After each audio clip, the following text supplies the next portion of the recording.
My guest today is KAILEY HYMAN. KAILEY appears in the breakout horror hit of 2022, Terrifier 2. It was the year a demon clown grabbed the spotlight from a veteran masked killer, and as Halloween ends, Terrifier 2 begins a new age in horror. Studios are reworking their projects to include more gore and violence to compete with Art the Clown, but if gruesome kills and gross out scenes were all it was about, it would be the next installment of Human Centipede entering the zeitgeist instead of Terrifier 2. Damien Leone has proved to be a skilled writer, director, and master special effects makeup artist. It's as if he's infused this movie with an undying love for the genre, and the audiences can feel it.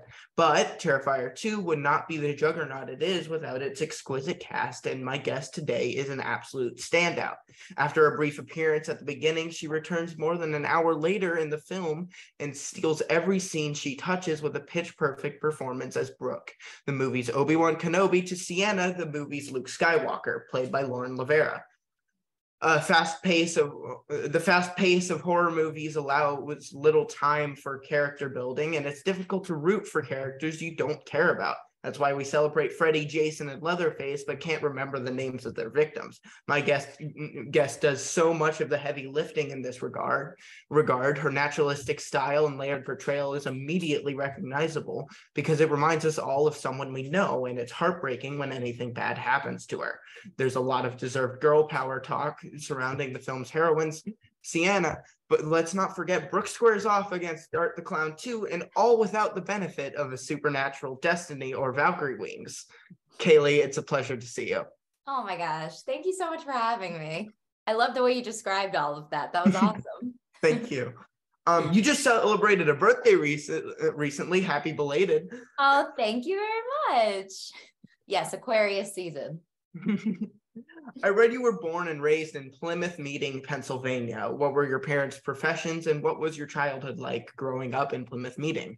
Yeah, I loved growing up in Plymouth Meeting. I mean, I'm back in Philadelphia now, so I'm a big Philly girl. Plymouth Meeting sort of outside, but my dad's a doctor, and my mom is a pharmacist. So they met in med school, and I have an older brother who is married, and they just had a baby in January. So it's the first baby in, like, on either side of the family. So she is very doted on and loved and very spoiled. We will spoil her to no end. We're obsessed. It was an amazing upbringing. My family was very close, and we're still very close. And it's small too. Both of my parents are only one of two kids. So I only have one cousin on my mom's side. On either side, actually, my dad, there are no kids other than us on my dad's side. So we also, I guess, were pretty spoiled by my grandparents.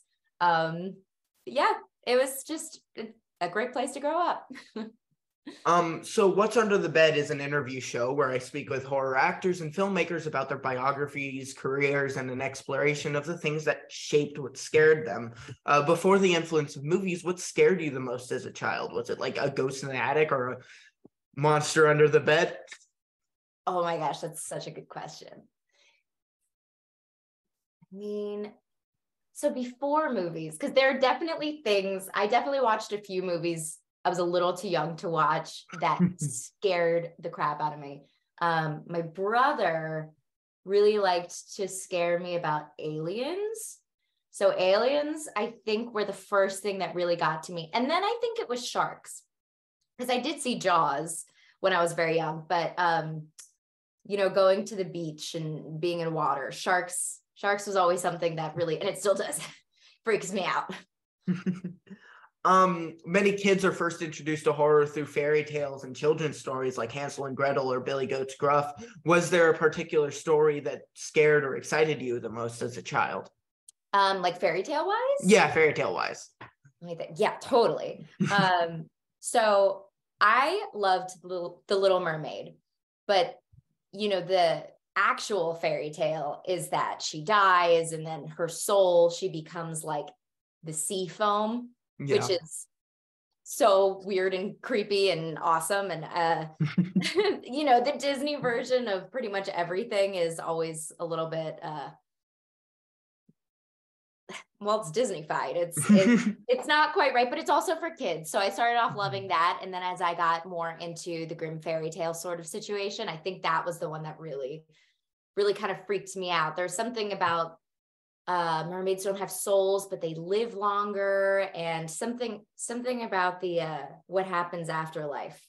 Yeah, it really got to me. I heard you're a horror movie fan and you'd have a Tuesday night horror movie fest with your brother. Who introduced you to horror movies, and did your parents have any restrictions on what you were able to watch when you were a kid? Yeah, growing up, it was big. My brother, he thought that was so cool. I mean, I've always been sort of chasing after my brother my entire life. You know, I played basketball because he played basketball. We would climb trees. Like, I just wanted to be exactly like my brother. And he loves scary movies. And the first one that we were allowed to watch was the original Omen, which I love. Ooh, yeah, awesome. The one in the 60s. Oh my gosh. I mean, because that's the only one that my parents actually liked to watch, because my dad's Catholic and that family's raised Catholic. So that sort of like Catholic spooky thing was very like exorcisms and stuff like that. That was sort of the first scary movie, but then he really wanted to watch Poltergeist. So I think the first time I watched the Poltergeist, the first one, I was 6. Oh. Which meant that I slept in my parents' room for like 3 months afterwards. I was around the same age as Carol Ann. So I just related really hard to that and was like freaked out by TVs for a while. But yes, so my brother and I, we do the Tuesday night. It's changed a little bit since he had a kid, but the Tuesday night, scary movie night. Our genre is definitely, we like hauntings. We like psychological thrillers, but I mean, ever since doing Terrifier, the practicals and the sort of gory aspects of things, I mean, I have such a love for it now that I didn't before. I'm still trying to get him on my team, but so far it's just been a lot of the of the bump under the bed kind of thing. Yeah. I read you grew up in a 2-story house on a cul-de-sac. What sort of Halloween traditions did your family have growing up? Oh my gosh, you do so much research.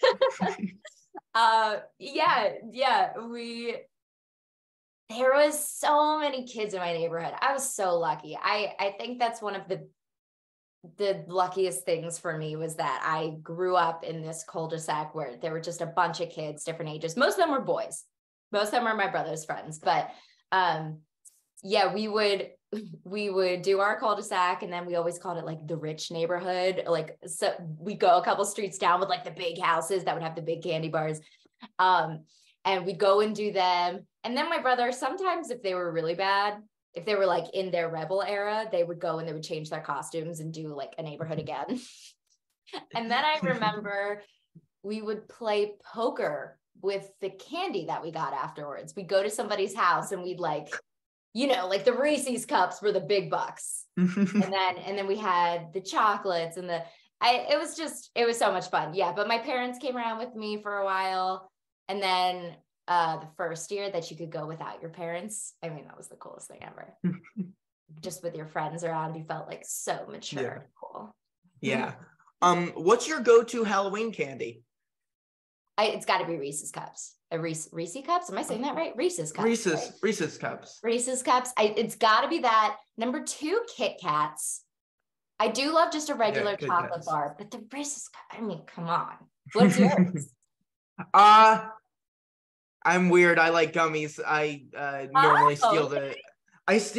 they used to, like in one of my neighborhoods, one of the houses like had these little packets with only one Swedish fish in them, and I'd always take those.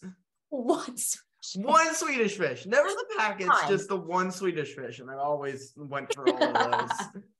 Hilarious. I still love Swedish fish. I do love Swedish fish too. I'm a big fan.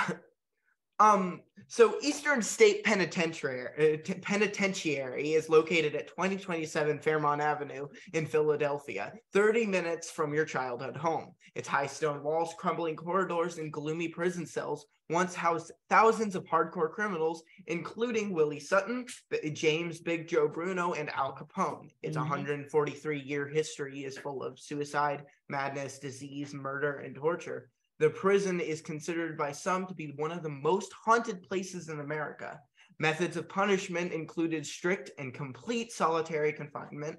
There was the water bath, where prisoners were dunked in icy water and hung from a wall overnight until ice had formed on their bodies. They might be bound in the mad chair, which restricted all movement for days at a time. The Klondike was a dark cavern dug out beneath cell block 14, where prisoners were starved for extended periods. Even in operation, the penitentiary was said to be haunted. Its most famous inmate, Al Capone, claimed the ghost of a St. Valentine's Day massacre victim, James Clark, haunted his cell. Other reports date back to the 1940s and have been corroborated by visitors, staff guards, and inmates. According to an article by NPR, there's reports of voices from cell block 12, a shadowy figure that darts along the walls in cell block 6, visions of ghostly faces in cell block 4, sounds of footsteps, wails, whispers, and giggling. In the 1990s, a locksmith named Gary Johnson claimed to be attacked by a horrible negative entity. Did you hear about these stories or any other urban legends growing up in Pennsylvania? Oh my God. It's so weird that you're talking about this right now, because I just went to Eastern State on Saturday, like this past Saturday, because actually a birthday present that my brother gave me and a couple of my friends was like to do the daytime tour at Eastern State. So they actually do like a haunted house sort of thing around Halloween where people jump out and scare you and whatever. And they build other things that aren't a part of the historic part. But what I really like is the history and the actual hauntings and everything you just said. So we did a tour that you had like a headset and you would press a button when you went to each part, and Steve Buscemi is the one that's doing the voice. It's great. Honestly, it's great. Oh my God. But yeah, you go into the cells, you go to Al Capone's cell, and being in one of the cells, like, it's basically cement dome all around you. And their big thing was that they didn't want anyone to make a noise. They didn't want you talking to anyone else. They wanted to like reform you and bring you back to God or something in that sense. So they would actually put socks on the outside of the shoes of the guards so they wouldn't even hear the guards' footsteps. And people would get in trouble from talking to each other through the cells, through like the pipes in the toilets. Like they would have, if you talked or if you even made a noise, you had extreme, you got in so much trouble. When you went outside, you had like your outside time, you only had your space that had really high walls. So you could only see the sky, but you couldn't go out at the same time as other people because they just didn't want you talking to anybody. You had a hood when you left your room because they don't want anyone to see what you look like. So yes, we heard all about that. And I'm a big fan of Eastern State. I'm also a fan. We're very close to Jersey. We're very close to Delaware. And I feel like I'm going to talk about my brother so much on this, but my brother in high school, he just thought it was so fun to look up the most haunted places near him. And he would go with his friends and have these crazy experiences. Like very weird and creepy and not explainable experiences. He would go to I think it's called the Devil's Tree, where if you touch it, someone around you dies, and you don't want to do that. And then there's a couple things that are sort of urban legends where you don't really know if it's going to happen. One of those things where it's like, you have to drive down this alley and flash your lights twice. And then if you honk your horn 3 times, you see a ghost. Something that sounds a little ridiculous because it's like, well, how did somebody discover this in the first place? This ghost is probably from before there were cars. So I don't know what's going on here. But oh yeah, I heard all about those urban legends. It's very fascinating. My boyfriend lives in Fairmount, which is right next to the penitentiary. So I am there all the time. I think about it all the time when I'm in the historical part. I'm glad I finally got to do the historic tour of it, because when I was doing every year, pretty much it's just like a tradition at this point that we go and do the haunted house. But I always get a little sad that it's so manufactured. They built so much stuff, and they're like, and this is, you know, the room where it's black lights, and you're like, okay, well, isn't the scariest part about being here the fact that it was haunted and it was, and yeah, but it's very cool. It's very cool being an Al Capone cell, not Al Pacino. Yeah, I totally also heard about his stories about hearing the voice of one of his victims. Yeah. And it drove him mad. A lot of people were driven mad. I mean, it's so, my claustrophobia was really kicked into high gear being in one of those rooms. It's great. You should go sometime. It really is. Like, I want to. I'm just imagining the black light. I'm just imagining at the haunted house, and this is the black light room, and it's just like, Al Capone's cell. Like, what? Huh? They don't. Yeah, but they don't even like. They don't want to ruin the old structure, so they do it outside. They so like weird. Make a tent, and you're like, okay, so it's kind of commercialized at this point. Yeah, that's just weird. I'd do like the daytime tour. I'd not do the haunted house. I mean, I do like to be scared, obviously. So I don't mind the haunted house, but definitely the stuff in the actual jail is my favorite part. Yeah. So performing came very early for you. I read your first performance was as Annie when you were 6 years old, and you moved on to play in Mary Poppins, Snow White, and other productions growing up. Were your performances ever filmed? And if so, do any of those films still exist? Definitely they were filmed, and I'm sure my mom has them somewhere squirreled away in her house. But yeah, I did I did mostly musicals growing up, just because that's what was available to me. And it was in the basement of the local library. I loved it. One of my babysitters was one of the directors, so she just taught me the songs, and immediately I was like, this is the only thing I'm having that much fun at. I remember being at rehearsal for hours, and by the time my mom picked me up, I was like, I don't think I've ever been sad to leave a place for hours and go home. And I was sad. So that was just, it was immediately the first fun thing that there was for me. And I just decided that I wanted to do it forever, no matter what. So yeah, I don't know where those videos are, and I hope that they don't resurface, but we'll see. So you attended grade school and high school at Norwood Fontbonne Academy and Philadelphia High School for Creative and Performing Arts. What were you like in high school, and how much of your high school experience do you think informs who you are today? Well, if you look at that picture. Wow. Okay. I think I even remember taking that picture, because I think it was the first time I used curlers in my hair, and I was like, ooh, let me take a pic. And I liked that it looked like somebody was taking it of me, but it was definitely like a very old computer that had a camera on it that I posed for. Oh, and the sepia tone. I mean, really, that picture is telling a story. Yeah. So high school, I went to Kappa in Philadelphia, and I majored in vocal. Actually, I majored in singing, and then I think my mom told me I wasn't allowed to audition professionally until I was 16. And I think it was my second year of high school when I turned 16, and I got an agent in Philadelphia, and I started auditioning, and I was back and forth in LA and coming back, and it was just a lot going on. So then I ended up being online schooled for the last 2 years of high school. And I think that actually really affected who I am as a person today, because I spent my last 2 years of high school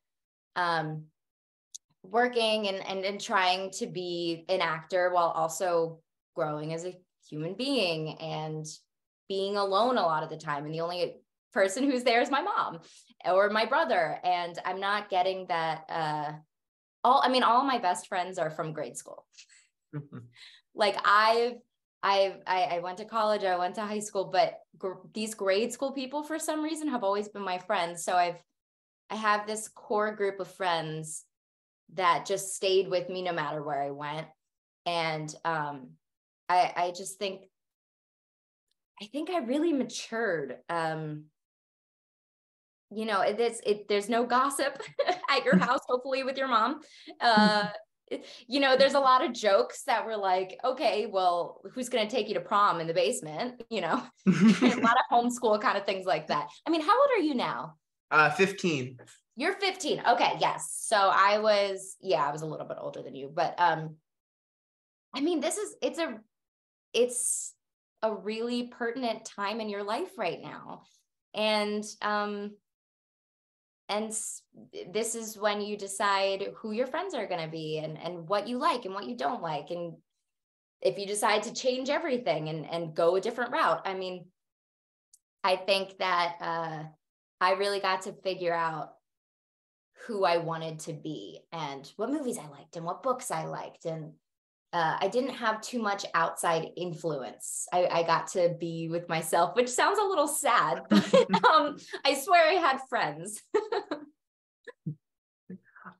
So you are the rare triple threat. You act, you dance, and you sing.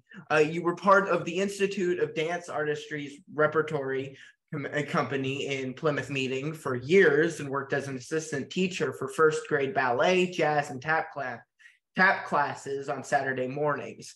You attended Artsbridge summer courses. Artsbridge gives actors and singers immersive training with guidance on how to succeed in the college admission process when seeking to major in their art. You won the most sought after female talent from the International Models and Talent Association. You even traveled abroad to study Shakespeare in England during college. How early did you know you wanted to be a performer, and were your parents always supportive of your decision?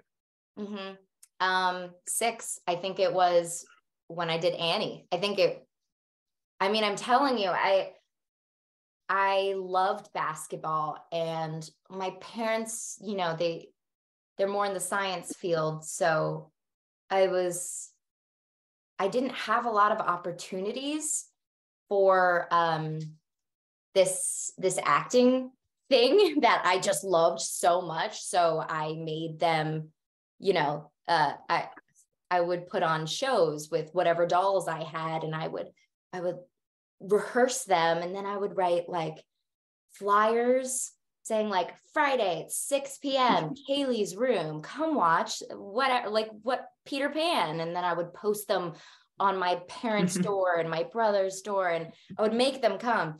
And eventually they were like, okay, we need to get her into something else because she's driving us crazy. So yeah, I did IMTA, the Model and Talent Agency. That's how I got my agent. And I think I've just always known that's what I wanted to do.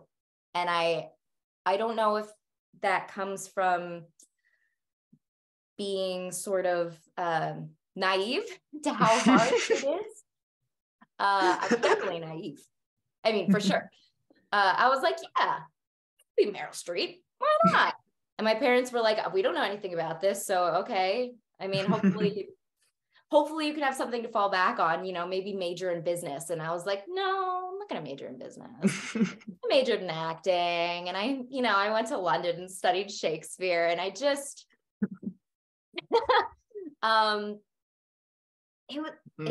it kind of like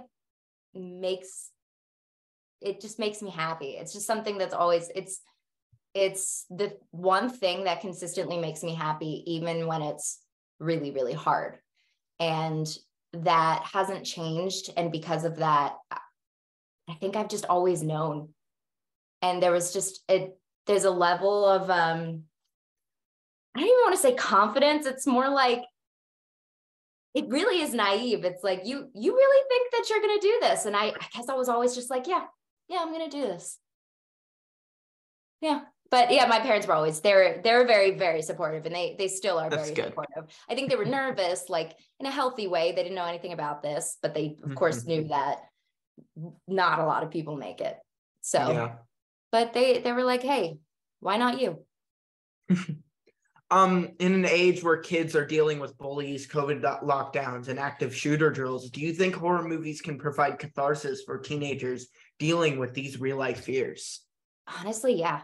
I actually read a study too saying that in general, people who watch horror movies and enjoy them tend to be healthier emotionally. And I don't know if that is because there's that constant exposure therapy of seeing scary things that your cortisol just like it, you're not as freaked out by it anymore, or if it is just something in your brain where if you enjoy those situations, then the rest of your life you can kind of be chill. I think that horror can do that. I don't want to say that it is a fix, like obviously, but I don't know. I think horror has a really good foothold on, scaring people, but also making them rethink things in their own lives. I mean, something like Terrifier, which just is so gory from the first moment, like the very first scene, you're like, wow, okay, we're starting at a 10. You see brains, you see blood and stuff. And it's like, whoa, in the beginning, you're like, ugh. But then as you go on, I actually think that you get more used to it.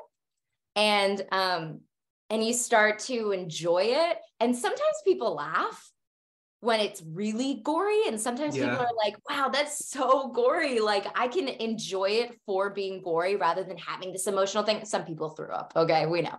But it was very famous for that. Yeah, the barf bags were definitely a thing. I had to sign a few of those. But yeah, long story short, yes, I think you're definitely onto something. I think as far as just being afraid to leave your house and things like that, I think that facing your fears helps. Yeah. You have a beautiful mezzo-soprano voice. Other mezzo-sopranos include Beyonce, Lady Gaga, and Mary J. Blige. Do you think more songs have been written about love, lust, or heartbreak? Wow.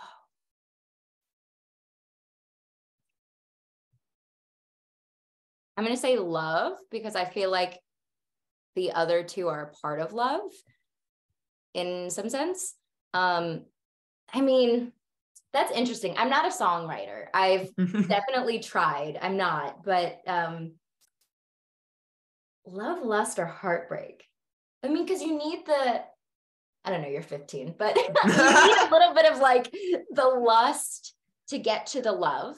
And then sometimes after the love comes the heartbreak, but it's all under the same umbrella of that experience. I'm going to say love.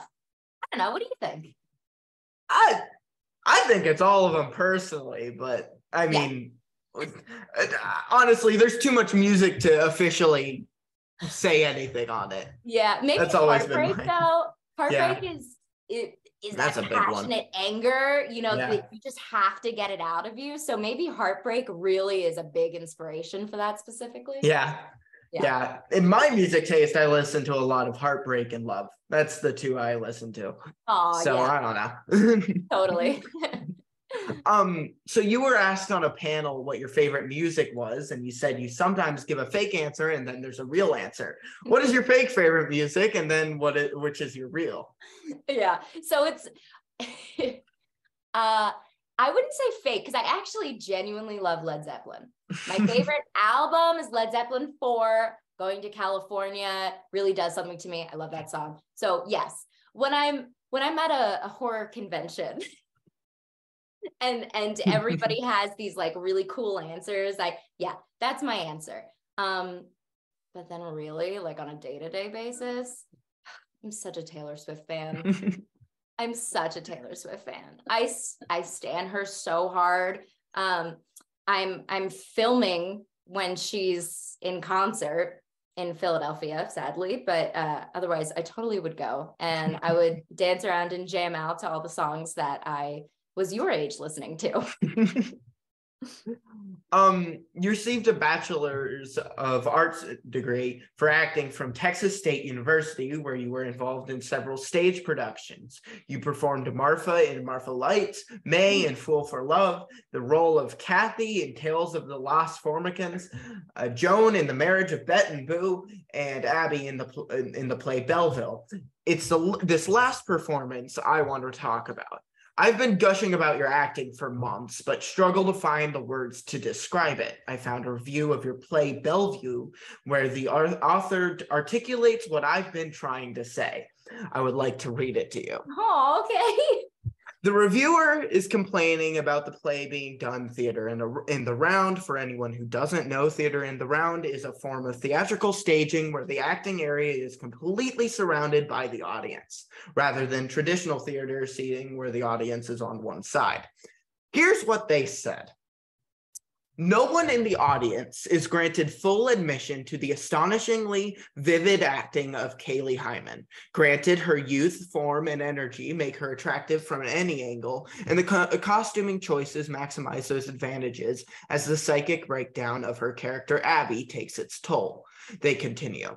Hyman's deep investment in the role of emotionally fragile Abby was most evident in her face. Staging and technique deprived us, for we could not continuously monitor the flickering of emotion in her eyes and features. In Belleville, she demonstrated the charisma of an actress capable of sympathy, pity, elation, and panic in turn, all couched coherent in a character in search of resolution. What are the challenges finding the switch from stage to screen or screen to stage, since they are very different disciplines, and do you have a preference?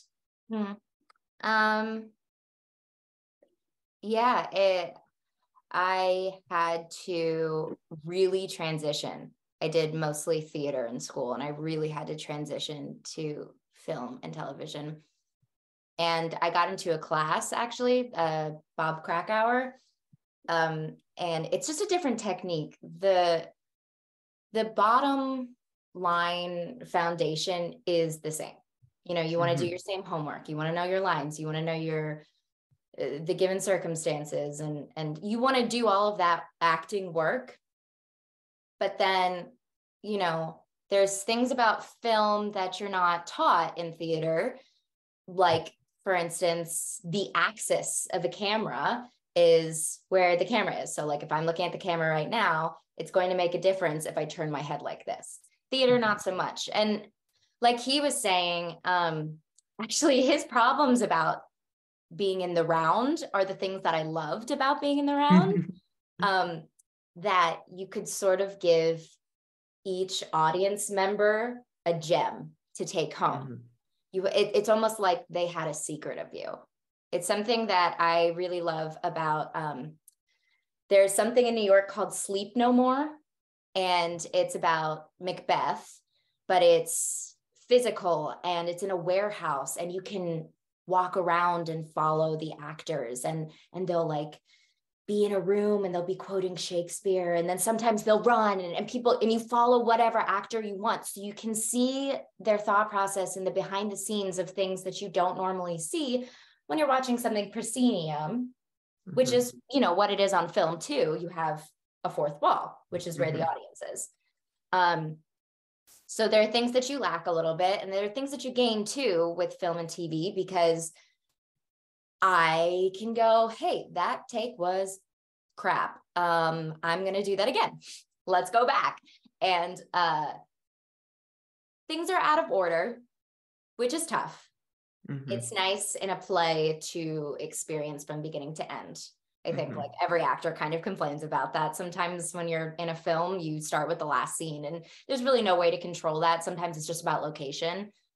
So that's a lot of doing your homework, remembering what happened right before this, what emotions you're going through. But I think the biggest thing that helped me was, doing a class that got me down to specifying my techniques, and then just working. I think the best class is always just being on set, which is a catch-22, because, you know, you have to be good enough to get on set, but then to be good, you have to be on set. It's confusing. So to do the best you can, you get yourself in a class. You created a short video 10 years ago with different clips of you in what appears to be your bedroom. Oh, you're taking out all my all my most embarrassing moments. Hi, YouTube. My name's Kaylee. Probably like 3 people tops who are still watching this right now. This is awkward. Hey, what's up? Hi. I'm Kaylee.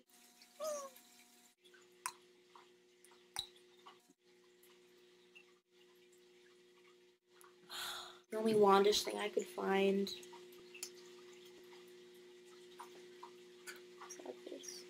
Oh, you're taking out all my most embarrassing moments. You introduce yourself, wonder what to say, and at one point you wield a curling iron as a Harry Potter wand. There are 2 posters in the background, one of Audrey Hepburn from Breakfast at Tiffany's, and the other is harder to make out. But I believe it's Marilyn Monroe from Gentlemen Prefer Blondes. Were there any specific performances that inspired you to act, sing, or dance? Well, yeah. First of all, that is such a mortifying video, and I've tried to do it so many times. I did so many times. Have you ever done this? Well, no, but you're clearly successful at it. I'd be like, I'm gonna be a YouTuber, and I would make a YouTube account. I mean, clearly you are. I'd make a YouTube account. I put on one video, and then I give up. Don't worry, I have 7 different YouTube so you get it. accounts other than this one. Yeah. Okay, yeah, and eventually the one sticks, and you're like, I'm not gonna stop this one, and then it becomes this. No, I forgot the password, and like to this day, occasionally it'll just come up, and somebody will send it to me, and I'll be like, yep, the curling iron, the Harry Potter thing. Yeah. So back to your question. Yes, there's so many acting roles that inspired me. I thought I'm a huge fan of Isabelle Huppert, who's a French actress. I think her and The Piano Teacher is phenomenal. I didn't watch her until a little bit later though. But actually growing up, I watched a lot of Charlie Chaplin, which is funny because I'm in a lot of dramas, but that's how I rehearse a lot of scenes. I rehearse a lot of scenes like a silent film to tell the story, because another thing that's different between TV and film and plays is that this is just a medium of pictures. So I think some of our greatest films are actually silent films, because it's not as wordy. Although, I do love the words. I love Aaron Sorkin. I love people who are so smart and what they say, like you have to watch it 5 times before you fully understand it. But I loved Meryl Streep growing up. I thought she was amazing in everything. Sophie's Choice really rocked me as a kid. I mean, obviously it's an amazing movie, but just her accent work, her emotional life. I still aspire to be that one day, Yeah. There was another video where your brother and father joined you. Would you explain what the Chubby Bunny Challenge is? Oh my gosh, did you ever do the Chubby Bunny Challenge? You you do a marshmallow at a time, one marshmallow, and you go Chubby Bunny. And then eventually your mouth is so full, you're not allowed to swallow them. You have to say Chubby Bunny. But somebody always ends up like drooling and spitting it out. And Hi, welcome to KAILEY in a Box, where you're currently in a box. My name's KAILEY. This is my brother, this is my dad, and they're going to do the Chubby Bunny Challenge. Okay. Chubby Bunny.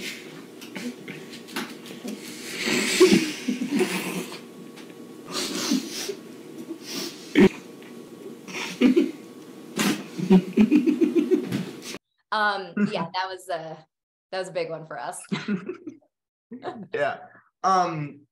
You studied acting with Alex Dweck. You've been mentored by actress Joy Soprano, and you've said your mother is your favorite human and biggest inspiration. What influence have mentors had in your career? Everything. Joy is, I don't know how people do this thing without somebody like her. And it's not even, it's all the other stuff on the outside of the acting that people don't tell you about. It's, hey, a screening is different than a premiere. So you should wear something that's a little bit more casual. It's, let's change the wording of this email to your agent so that he understands it's a little bit more forceful and this is something that you need to get done. There is a lot to having a mentor. She started out being my acting teacher, actually. And then eventually we just got really, really close. And now she's like my older sister that I never had. I mean, I babysit her son. He's my favorite human. He's 8 now. And that's just, I don't know. I mean, I hope to one day be able to be in a position where I can give that back. And, because I just feel like the universe has blessed me so much with someone like her in my life that I can look up to and be like, yep, I see the steps that you took. And then sometimes she'll say, when I was your age, I totally messed up and I totally did this, this, this, and this. And I'll be like, okay, cool. I'm going to look to avoid that, and I mean, I messed up so many times, so I can't wait to tell somebody else about it. You made appearances in episodes of One Bad Choice and Exec Board, as well as the feature Second Thoughts, before landing an episode on the series Gillian Keeves. Then there's Terrifier 2. Damien Leone, the creator of the Terrifier series, says you are one of the most charismatic, natural actors he's ever worked with in his life. You were living in an apartment in Brooklyn at the time you auditioned for Terrifier 2. Would you tell me the story of recording your audition tape? Yes. Yeah. So the audition was a regular scene where I'm talking to my friend. And then I think the second scene was, where I'm killed, spoiler. And I'm sort of like fighting the clown. And I think I was using a water bottle as like a weapon. And I'm trying to fight the clown and I'm just screaming my head off and banging on my door. And I'm like, oh God, I'm being so loud. Not a single neighbor asked if I was okay. And I was like, where are we right now? The walls are so thin. I can hear if they talk. Everybody is here and nobody cares. And you know what? Brooklyn, I guess. I don't know. I do love Brooklyn and I miss it. But yeah, it was funny because on the panel right before that, Casey, who plays the other best friend of Sienna's in the movie, was like, yeah, I was doing it. And my neighbors were like, are you okay? And I was like, yeah, that's so much nicer than where I lived, apparently. People were like, used to it. Screams. I heard Terrifier 2 was scheduled to shoot over a few months, but wound up taking 3 years. How was that deal structured to be sure you're available for that long? I don't actually think that I was too inconvenienced by the pandemic and things like that, because I think I shot the majority of my things in the beginning year. I know one of my takes where I'm sort of running outside at the circus, that was everyone's first day. So I think I remember when I wrapped it sort of being the very beginning of the pandemic, because the next week, I think I actually got COVID. But it was okay because we were wrapped. But I think the longest thing too was that, yes, we had COVID, so we couldn't shoot any B-reel. We couldn't do that behind the scenes sort of thing. And the editing takes a while. Damien wears all the hats. He writes, directs, edits, FX. He does everything. So yeah, it's funny. It's funny going back and thinking about filming this because it was so long ago. It was because not only did it take a few years, then it took a while to be distributed. There's just so much behind the scenes stuff that came into the way, and really the pandemic obviously did not help any film set.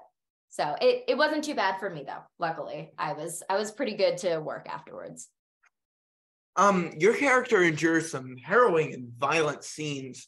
What do you need to get into the proper headspace for something like the bathroom scene, and what do you do to maintain it? I didn't have to do too much in this because I was wet and cold and really, really, really cold and cold and cold. And a lot of the shaking that you see all of us do is just like literal shaking because we were freezing. And Dave, who plays Art the Clown, is so terrifying in that costume. honestly, I felt like it was the easiest acting job because I was terrified. I was terrified. I'm looking at him and he has this weapon, right? That's like a piano leg. At the top of it, there's like forks and nails and knives and pointy things that he's going to kill me with. But we had a fake one and I would touch it and I was like, okay, that's foam. That's okay. Like, that's what he's going to swing at me.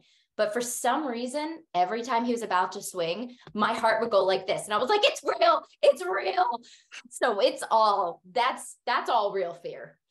That is 100% real fear. I've heard Damien can shoot a lot of takes. Dee Wallace was a guest on What's Under the Bed and a friend to the show. She says an actor's body doesn't know it's pretending and can undergo some stress as if it were real. Was there anything you needed to do to recover from this role, either physically or emotionally? Oh my God, sleep. I felt like I was hungover every single time after we were done shooting. And usually we'd have to be back on. Our takes, it wasn't even the takes that was so hard. I think it was the hours. It was a lot of, because it's an indie film, there's that hurry up and wait element of, okay, I was just in hair and makeup getting that crazy hairdo for 3 hours. Now I'm ready to go. People are like, let's go, let's shoot you out. I go to set and they're like, the lighting's messed up, or there's that sound, somebody figure out what that is. And then you're like, okay, let me go wait a couple more hours. And then it's like a 17-hour shoot day and you get 4 hours of sleep and they have to be back on set. So I think, lots of showers, lots of trying to get the blood and goop off of me and sleep. Oh man, when I was finally wrapped, I think I slept like the whole week. It was glorious. It's so nice. And being warm. Oh yes, under a blanket, it's the best. Art the Clown has a hard time staying dead. You know what else has a hard time staying dead? Zombies. Do you prefer fast zombies or slow zombies? Interesting question.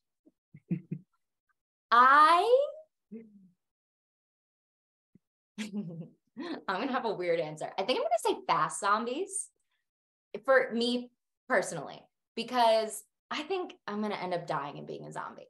Like, if there's a zombie apocalypse, I don't think I'm the one that's gonna fight them. You know, maybe Lauren Lavera, who has a black belt. Not me. I'm gonna be like, okay, just take me. So I'd rather the fast zombie, because I think the slow zombie would just get in my brain. Like, if I could run a little bit faster than you and go and hide, I think I'd have this anxiety, like, but it's gonna happen. Where are they gonna be? And I think I'd rather just, who's to say zombies aren't happy? You know, maybe all the zombies are together and they're just like having a great time eating brains. Okay, I'll be a zombie. Why not? What about you? Which one do you like?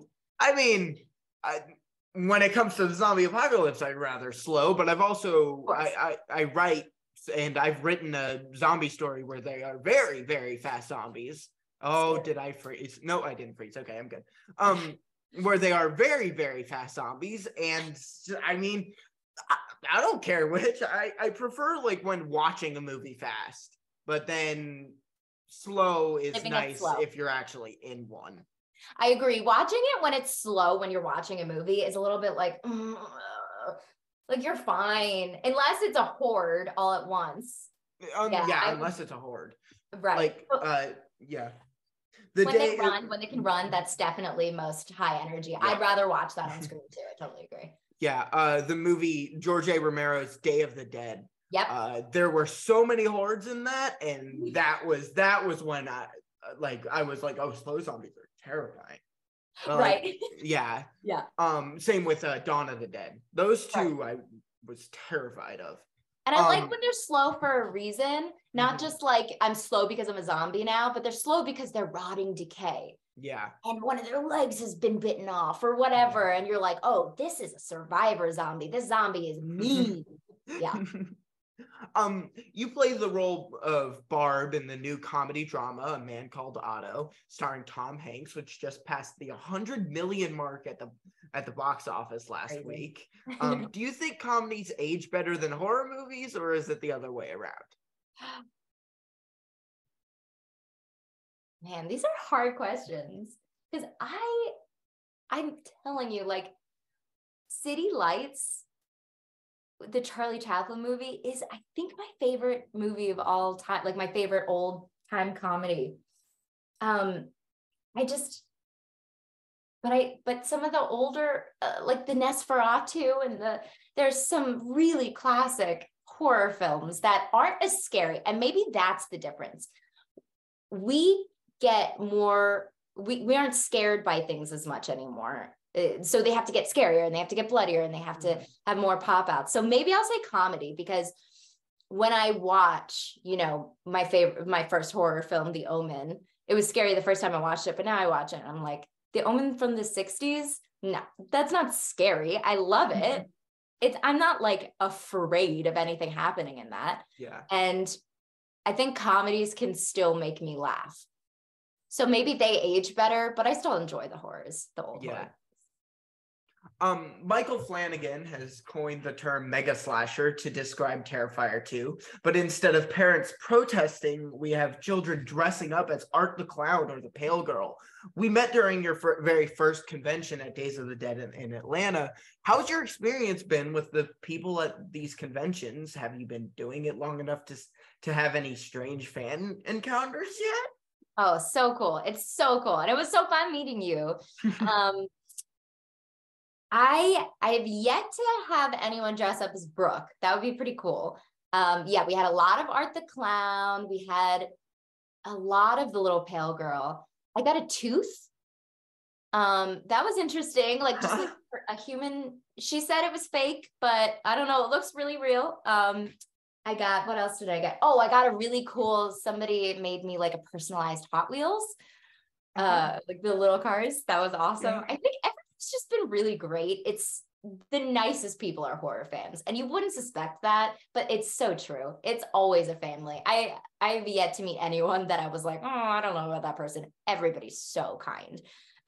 Yeah, there are some like intense fans that, printed out things for me to sign of like my headshots and things like that, which is, I'm just honored by that. I think the tooth was the most interesting one, but so far I've only been to one.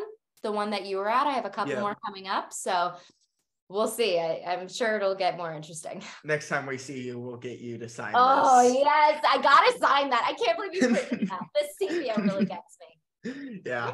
She's so artsy. I've read you like to travel and had an opportunity to tour the Dingle Peninsula.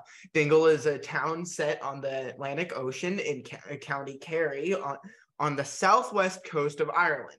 For nearly 40 years, Dingle Harbor was the home to a local hero named Fungi.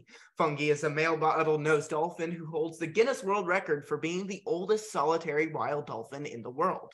Fungi was famous for playfully interacting with boats, swimmers, and divers in the area.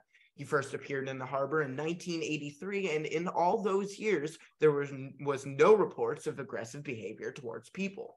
Fungi was last seen on Tuesday, October 13th in 2020. Experts believe Fungi has moved on to other waters or died after becoming a beloved fixture in the area.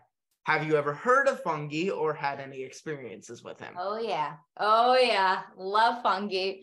When I was doing Shakespeare in England, I got to, it's not too far to go over to Ireland. And we did a tour all around Ireland, but man, Dingle is so beautiful and the people are just amazing. But yes, Fungi and I were buds. He is the nicest, but that makes me so sad. He probably did die because he's so old. I didn't know he was in the Guinness World Record book. That's Guinness amazing. World Record. That's crazy. Insane. And like, how would they know? I mean, I'm sure they have ways of knowing, but he was so nice. He came right up to us. He knew we'd feed him. And there really wasn't any, they would say, I mean, at the time that I went, they were like, there aren't really any other dolphins that are here. It's just him. It's like very random why he's here. Yeah, I love Ireland. Ireland is, a lot of my family is from there. We don't we're not really like close with anyone who's still in Ireland. But I would love to go back anytime. I read you, not read, you said that you like basketball, and basketball is famous for its trash talk on the court. For example, like, what's wrong? Did your mama forget to pack your game, or you suck like a suck machine set on suck? Do you have any go-to trash talk lines? I like that one. I don't think I have any go-tos. It would be pretty much between me and my brother, but it would be very specific about him. You know, like I would make fun of his bald spot or something. No. Be like a really mean little sister. That's the only thing I can actually think of. But yeah, no, basketball is it's a fixture in my family for sure. Can you tell me about any projects you have coming up? Yeah, oh, I wish I could say more. There are two that are sort of psychological thrillers that I'm doing this year. I haven't started filming yet. I think I'm going to be very cold again.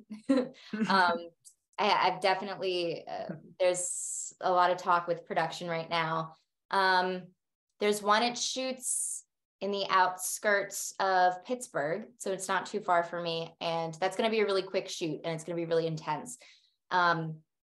And it's based on some folklore in this town. So I've been having a really good time researching and doing some of my homework on those kind of worlds. And then I have another one, which is, we don't even have dates yet for it, but we're pretty sure it's going to be sometime in the fall. And I think in the Northeast again. I don't actually think I'm going to have to travel too much for these. But so far, I'm sticking with the a little bit of horror, a little bit of psychological thriller world. Yeah. That's good. So this last question, which I started laughing a lot when you mentioned the movie, this last question is a Sophie's choice, what we call a Sophie's choice. Two must die so that one may live. 1, Harry Potter. 2, Jurassic Park. 3, Breakfast at Tiffany's. 1 can only live. You gotta kill off 2 of them. Oh my God, that's mean.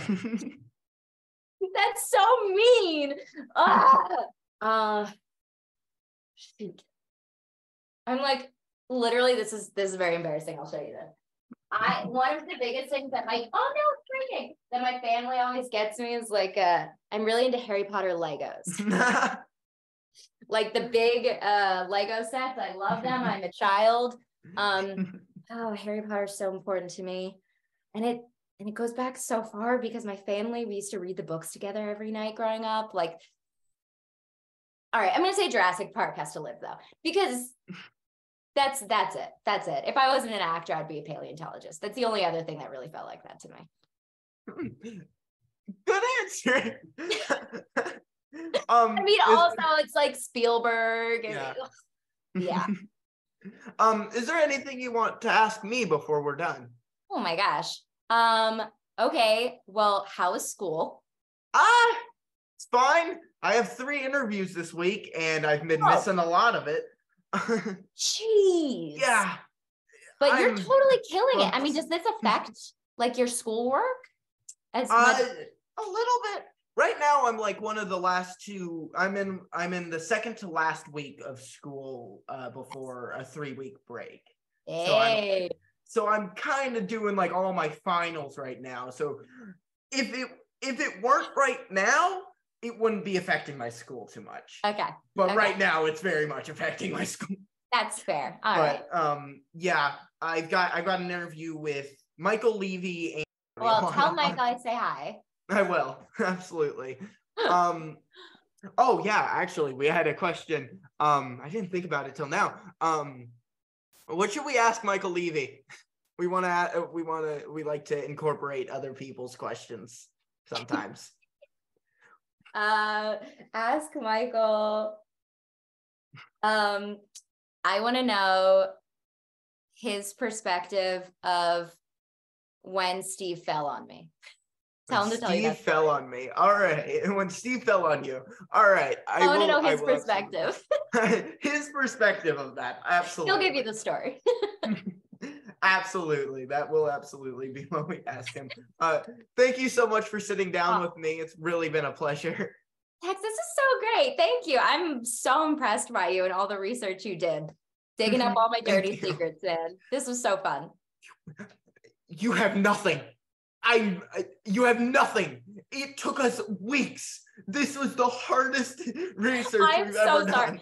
I didn't even think about it, but you're right. Like I don't feel the need to ever post on social media. And I feel bad because people will be like, I DM'd you. And I'm like, I don't ever check social media, but good for you. I was like, he knew where I was up. Like, I don't even remember that. I think that picture's on Facebook. I should look at my Facebook. And it was on Facebook. That's exactly where we found it. Well done. We actually found the Chubby Bunny video like last minute.